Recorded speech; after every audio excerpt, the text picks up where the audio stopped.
Atenção porque vai começar a aula de História. Olá, alunos da Rede Municipal de Educação, em especial você, que faz parte dos 8º anos.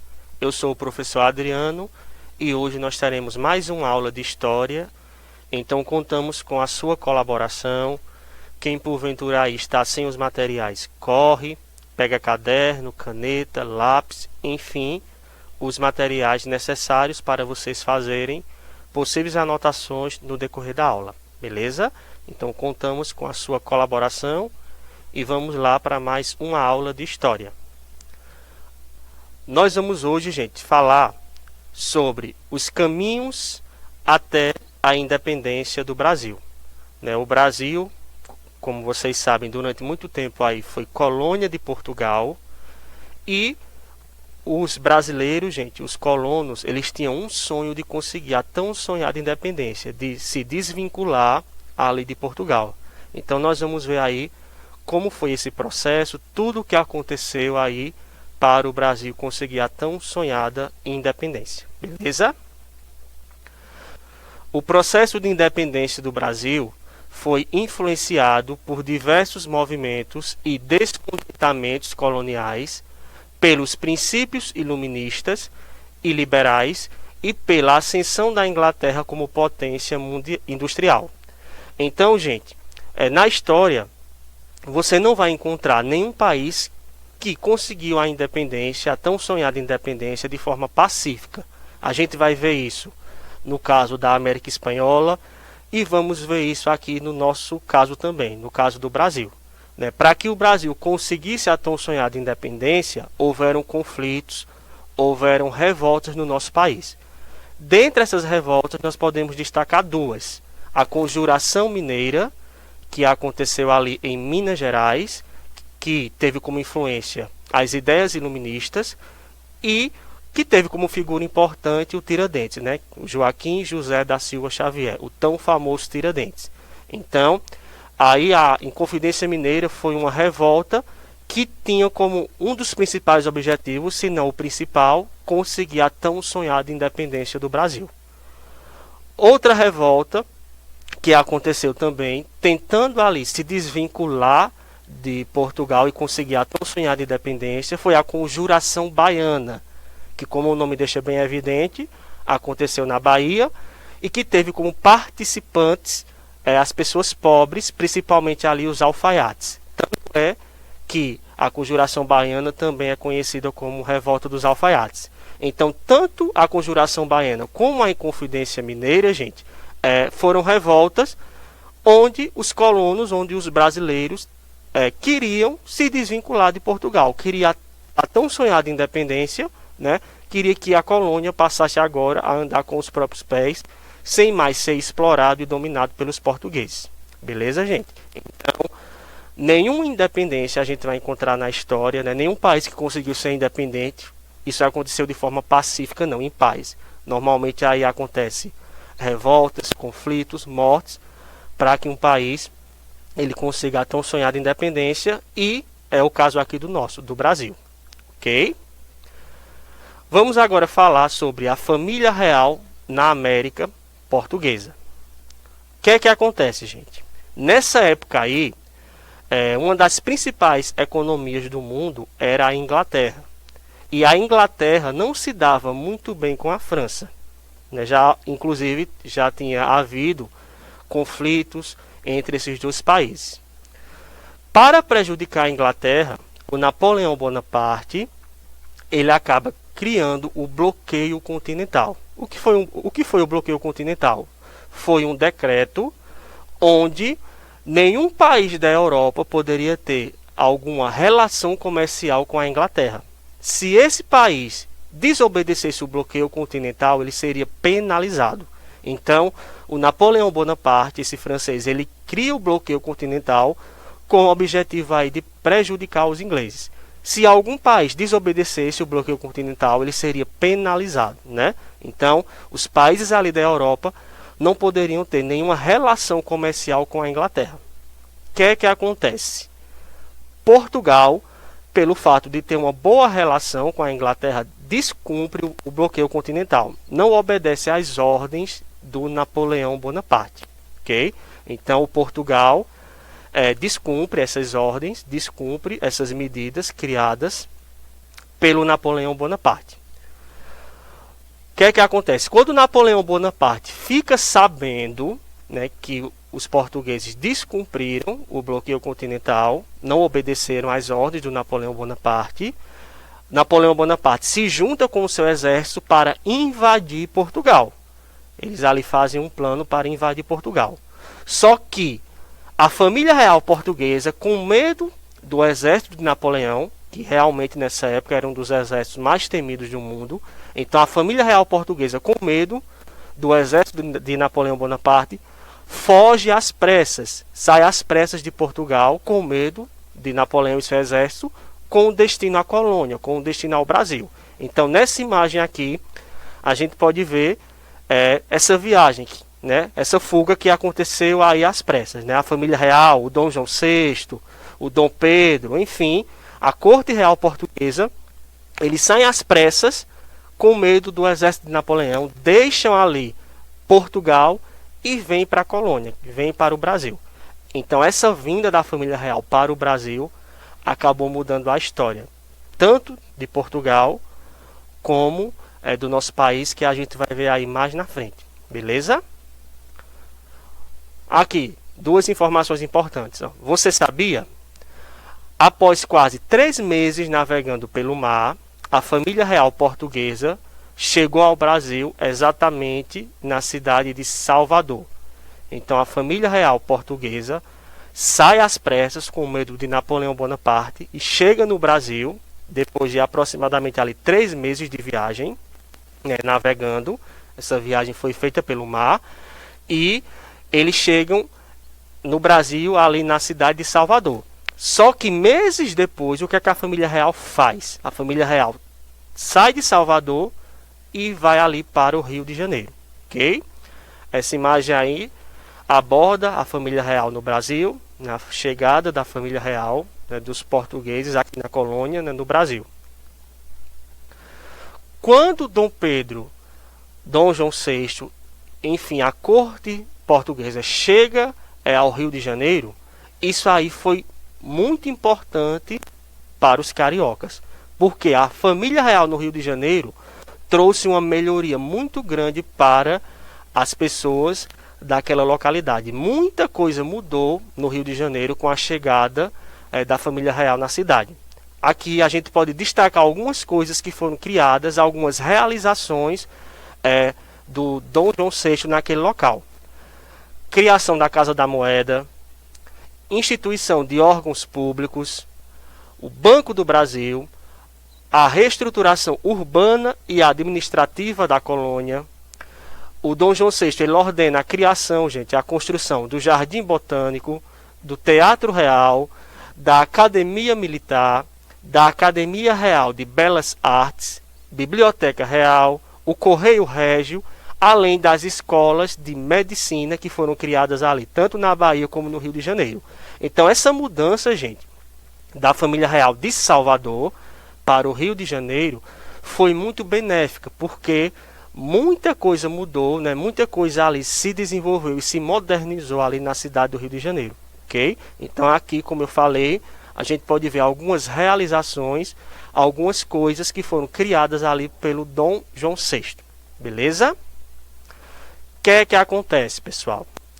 O Dom João VI, né, esse português, ele estava muito revoltado com o Napoleão Bonaparte, né, com a ida do Napoleão Bonaparte até Portugal, né, e o Dom João VI, como forma de vingança, ele decreta guerra à França, onde ele autoriza o exército português a invadir a Guiana Francesa. Então, a Guiana Francesa ela foi ocupada ali e só foi devolvida para a França no ano de 1817.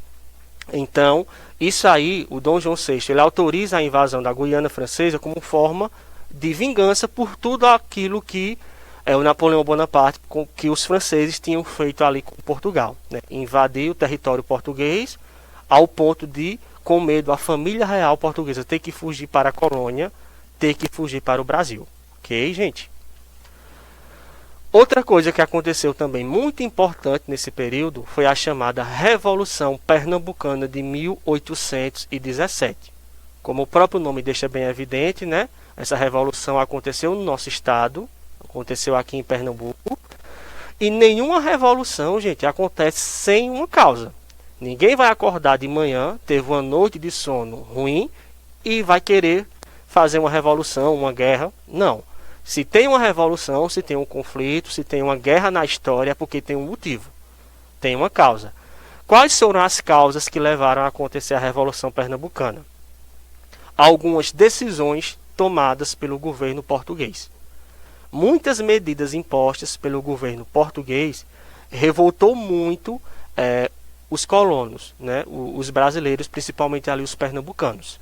Certo? Portugal, gente, explorava o Brasil de diversas formas, cobrava imposto de tudo. Então os portugueses, gente, eles exploravam o país, enriqueceram muito às custas do Brasil, dos colonos, certo? E os pernambucanos, eles estavam revoltados com essas práticas portuguesas, né, de cobrar imposto de tudo. E se já não bastasse isso, gente, o sertão nordestino, né, ele passou por uma grande seca. As colheitas ali foram prejudicadas, passou um longo período sem chover. E Portugal, de vez se sensibilizar com a situação, né, tentar ali diminuir os impostos, por conta que o sertão nordestino estava passando por essa crise, né, econômica, por conta da falta de chuvas. Portugal fechou os olhos, não estava nem aí, continuou cobrando altos impostos. E isso trouxe uma revolta muito grande aqui em Pernambuco e foi um dos motivos que levou a acontecer a Revolução Pernambucana, né? Pernambuco passando por uma crise econômica e financeira, e Portugal nem aí, continuou cobrando e cobrando os altos impostos. Beleza? O que é que acontece, gente? A Revolução Pernambucana, ela começa aqui, como eu disse, em Pernambuco, só que ela vai se espalhando para outros estados do Nordeste.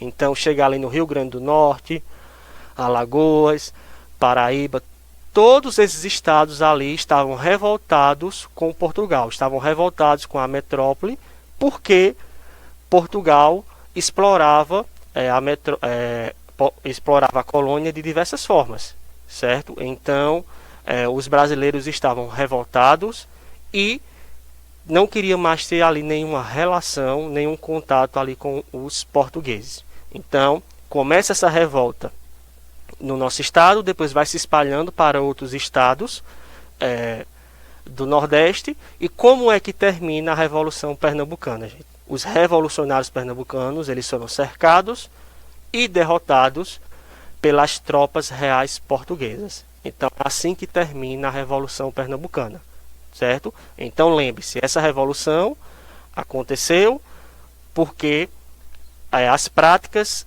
impostas pela metrópole, por Portugal, trouxe, né, muita confusão e muito descontentamento aqui em Pernambuco, né? Principalmente os impostos cobrados, que eram impostos altos, e em meio a tudo isso, nosso estado aí estava passando por uma grande crise econômica.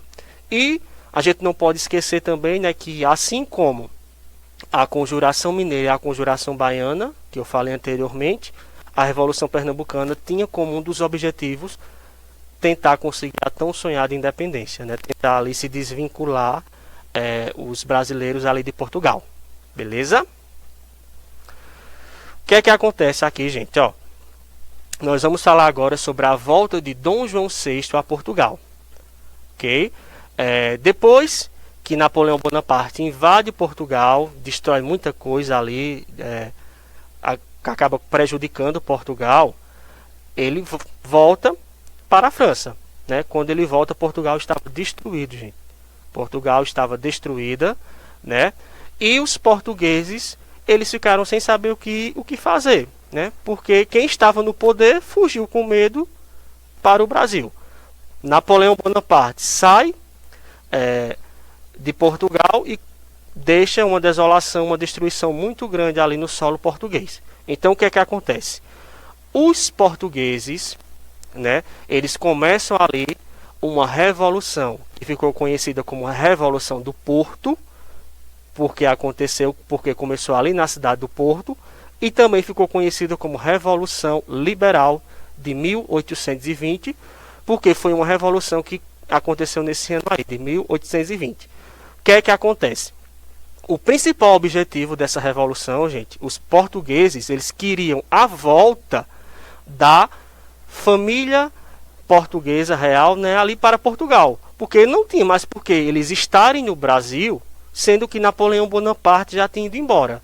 Então tinha uma destruição muito grande ali em Portugal, eles não sabiam o que fazer, não sabiam por onde começar, não sabiam a quem recorrer.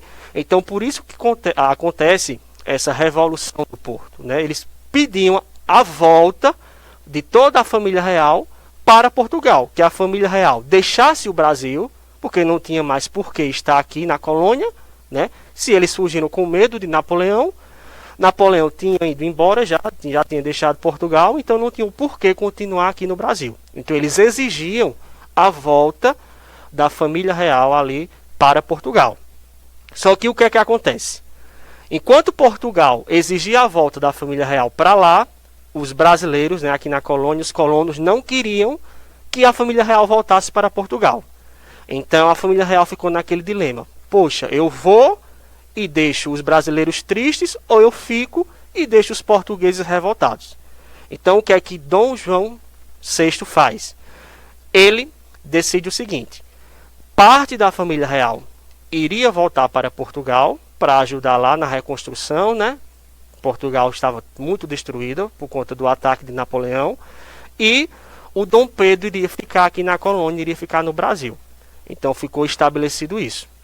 Dom Pedro fica na colônia e a família real iria voltar para Portugal. Quando as coisas se resolvessem ali em Portugal, tudo voltasse ao normal, aí sim o Dom Pedro iria retornar para Portugal. Mas a princípio iria uma parte da família real e o Dom Pedro iria ficar aqui no Brasil. Então ficou estabelecido isso, para que nem os brasileiros e nem os portugueses ficassem tristes e revoltados com a família real. Ok, gente? Clarinho, clarinho. A gente pode ver aqui essa imagem que aborda aí a Revolução Liberal do Porto. Como eu disse, né, aconteceu ali no ano de 1820, na cidade do Porto, em Portugal. E essa revolução tinha como principal objetivo pedir o retorno da família real para Portugal. Certo? Vamos lá, gente. Nós vamos falar agora sobre a regência de Dom Pedro. Como eu disse a vocês, né, o Dom João VI com algumas pessoas voltam para Portugal e o Dom Pedro ele fica aqui no Brasil, certo? Quando as coisas se resolveram lá em Portugal, estava tudo certinho, voltou ao normal, o Dom João VI, o pai do Dom Pedro, entra em contato com ele e pede para ele retornar para Portugal. Então, o que é que os brasileiros fazem? Para que Dom Pedro ele não voltasse para Portugal e deixasse a colônia, deixasse o Brasil, os brasileiros eles fazem um abaixo-assinado com aproximadamente 8.000 assinaturas pedindo que Dom Pedro I ficasse no Brasil. E ele ficou balançado. Poxa, eu fico no Brasil, os brasileiros querem que eu fiquem, ou eu obedeço meu pai, que está pedindo para me voltar para Portugal. Então, o que é que acontece? Dom Pedro fica ali balançado, indeciso, até que no dia 9 de janeiro de 1822, o Dom Pedro ele decide desobedecer seu pai e ficar no Brasil. Né? Ele diz essa célebre frase aí muito conhecida na história: como é para o bem de todos e felicidade geral da nação, estou pronto, diga ao povo que fico. Então Dom Pedro ele decide desobedecer seu pai, que estava pedindo seu retorno a Portugal. Ele não retorna, fica no Brasil, decide ficar, e esse dia na história ficou conhecido como o Dia do Fico, né? O dia em que Dom Pedro decide ficar no Brasil, desobedecendo ali as ordens do seu pai, o Dom João VI.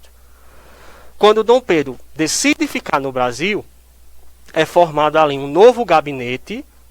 Esse gabinete ali passa a ser chefiado pelo José Bonifácio, que era um dos principais defensores da independência. O José Bonifácio era uma daquelas pessoas que queriam que o Brasil se desvinculasse de Portugal, que o Brasil conseguisse a tão sonhada independência. Ok? Nós podemos ver aí duas imagens. A primeira imagem, uma imagem do José Bonifácio, e a segunda imagem do Dom Pedro I. Ok? Até que, depois de todo esse período, gente, depois desse longo tempo, chega o dia da tão sonhada proclamação da República. No dia 7 de setembro de 1822, o Brasil se torna independente. O Dom Pedro I, às margens ali do rio Ipiranga, ele dá o famoso Grito do Ipiranga, né? Se chama Grito do Ipiranga porque foi dado ali às margens do rio Ipiranga. Então, ele dá aquele famoso grito que todos nós conhecemos, independência ou morte. E, assim, o Brasil se torna independente de Portugal. O Brasil consegue a tão sonhada independência ali no dia 7 de setembro de 1822. Essa imagem aqui, como vocês podem ver, aborda, né, o dia que foi proclamada a independência, 7 de setembro de 1822. Só que, depois da proclamação da independência, gente, acontece outro problema. Alguns países não reconheceram a independência do Brasil. Alguns países acharam errado e não concordaram com a prática do Dom Pedro I de proclamar a independência. Não concordaram, não reconheceram.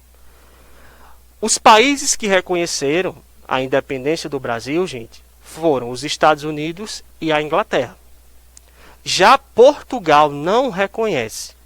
Portugal não reconhece, né? Questão de lógica, óbvio, né? Os portugueses estavam revoltados com o Dom Pedro I, principalmente seu pai, pelo fato dele não ter retornado para Portugal, ter decidido ficar no Brasil. Então, Portugal não reconhece a independência do Brasil. Até que Portugal decide sim reconhecer a independência, se porventura o Brasil pagasse uma grande quantia em dinheiro. Se o Brasil pagasse uma grande quantia em dinheiro a Portugal, aí sim Portugal iria reconhecer a independência do Brasil. Então, se já não bastasse Portugal nos explorar de diversas formas durante toda a história aí com altos impostos, ainda para conseguir a independência o Brasil teria que pagar uma grande quantia a Portugal. O Dom Pedro I não hesitou, né? Pega dinheiro emprestado com a Inglaterra, paga a Portugal e assim o Brasil consegue a tão sonhada independência, consegue com que os portugueses realmente reconhecessem a independência do Brasil, ok? Mediante o pagamento dessa grande quantia em dinheiro. Clarinho, clarinho, pessoal. Vamos para o próximo slide. Eu separei para vocês aqui algumas curiosidades, gente. Primeira curiosidade. Se vocês nunca ouviram falar, vão ficar sabendo agora, né, que no dia 7 de setembro de 1822, no dia da independência do Brasil, Dom Pedro I ele teve uma enorme dor de barriga. Isso aí, Dom Pedro passou por uma diarreia e foi assim um período muito complicado, né? Então, no dia da proclamação da independência, Dom Pedro teve uma dor de barriga, uma diarreia, certo? E foi um período ali muito complicado para o imperador do Brasil, certo? Um dado importante aí. E outra coisa, outra curiosidade, todo mundo conhece o imperador como Dom Pedro I, né? Mas muita gente não sabe que esse não é o real nome do Dom Pedro I. O nome do Dom Pedro I é esse nome pequeno aqui, gente, ó. Pedro de Alcântara, Francisco, Antônio, João Carlos, Xavier, de Paula, Miguel, Rafael, Joaquim, José, Gonzaga, Pascoal, Cipriano, Serafim, de Bragança e Bourbon. Então, esse é o nome completo do antigo imperador do Brasil, Dom Pedro I. Professor, por que um nome tão grande? Isso antigamente era muito comum. Isso aí era sinônimo de nobreza. Quando você queria saber se uma pessoa era rica ou era nobre, você ia olhar o nome da pessoa. Se ela tivesse um nome muito extenso, é porque aquela pessoa faria parte da nobreza. Então, é muito comum. O Dom Pedro II tem um nome grande, o pai do Dom Pedro I, o Dom João VI, também tem um nome muito extenso. Então, isso aí antigamente era algo muito comum, onde que de forma indireta mostrava que você era da nobreza, fazia parte da alta sociedade. Beleza? Aqui tem algumas referências, gente, alguns links que foram utilizados, né, alguns sites para a elaboração da aula. E é isso, gente.